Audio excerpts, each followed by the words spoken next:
asbestos in there. Elena Treen ran us down on that. Now, Brad, you were going to jump in. Well, it's not going to shock Americans that the federal government can't build a building without costs going up, so that's going to be no surprise. I want to go back to one thing the congressman said, though. Inflation is at 2.7%. The Fed's target is just in the twos, somewhere around 2. It's holding steady. Unemployment's at 4.1%. It's in great shape. Back in the spring, Jerome Powell said that if tariffs didn't drive up inflation too much and employment stayed where it needed to be, he'd cut rates. He's now got other Fed governors like Chris Waller calling on him to cut rates, but he's just too stubborn, and it's all politics. He wants to punish Donald Trump. Question?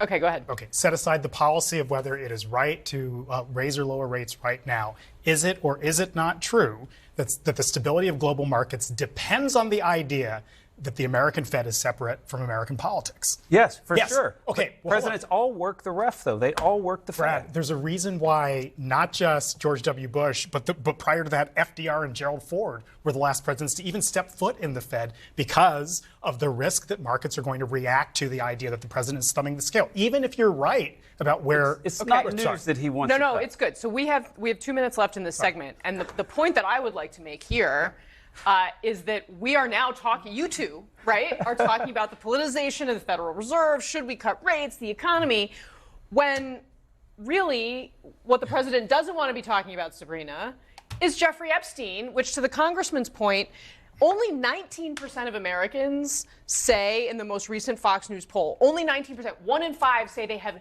not been following. So like 80% of the country is following Jeffrey Epstein. And then this is what the president wants to talk about instead.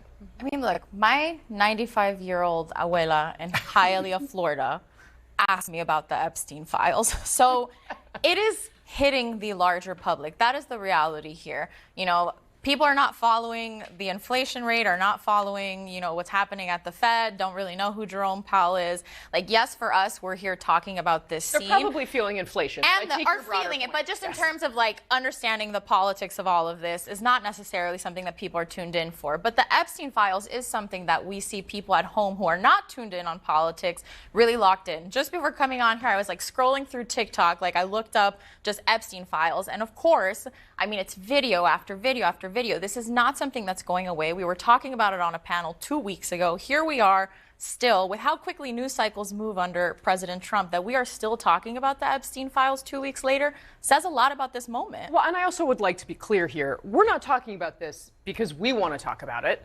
We're talking about this because, I mean, it is the Trump administration that has decided that today Todd Blanche should go to Florida and meet with Ghislaine Maxwell, who was Jeffrey Epstein's accomplice, among other things. Congressman. Also, I was supposed to be voting today. As a member of Congress, I was supposed to be working today. And they shut down the United States House of Representatives to avoid a vote on releasing the Epstein files. It was a bipartisan move to get these files out there. So presumably we can all move on. But they are protecting this administration and potentially other people that are named in the files, and they shut Congress down. So I didn't get to vote today and do my job, and that's why we're talking about it, is that they are in the midst of a massive cover-up, and they don't know what to do. Why didn't Democrats agitate to release these files when Joe Biden was president? You were in Congress. It's just not working. That line of argument. No, what? No, ask I don't know. It's just like when he just got arrested. He just got arrested.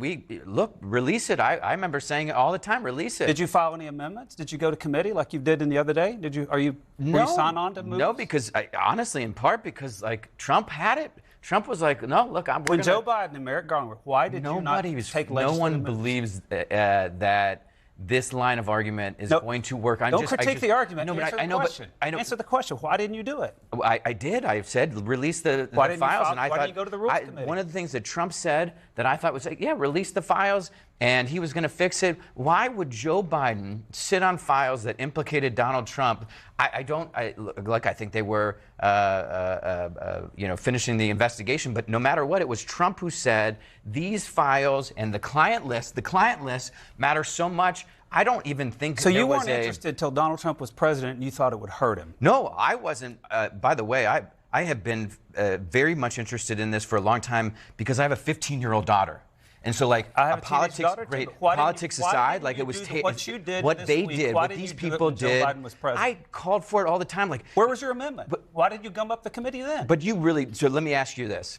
My amendment to gum up the committee, like we wouldn't have had Republican support. Now we have Republican support, which is great. You didn't There are do it 'cause some. it would have hurt. You didn't think it would hurt. You didn't want to I hurt Joe had Biden. no problem standing up to Joe Biden. I was one of the people who called Joe Biden to step aside. Unlike most Republicans right now who can't stand up to this man, what Jerome Powell did in this moment is what you're seeing more and more Republicans, especially on the far right, doing, which is I'm distancing myself from this man who's clearly in the files of the most notorious pedophile in American history.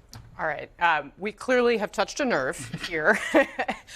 We're going to take a step back briefly because we do have a little bit of breaking news about that meeting between the Deputy AG, Todd Blanche, and Ghislaine Maxwell. Our chief legal affairs correspondent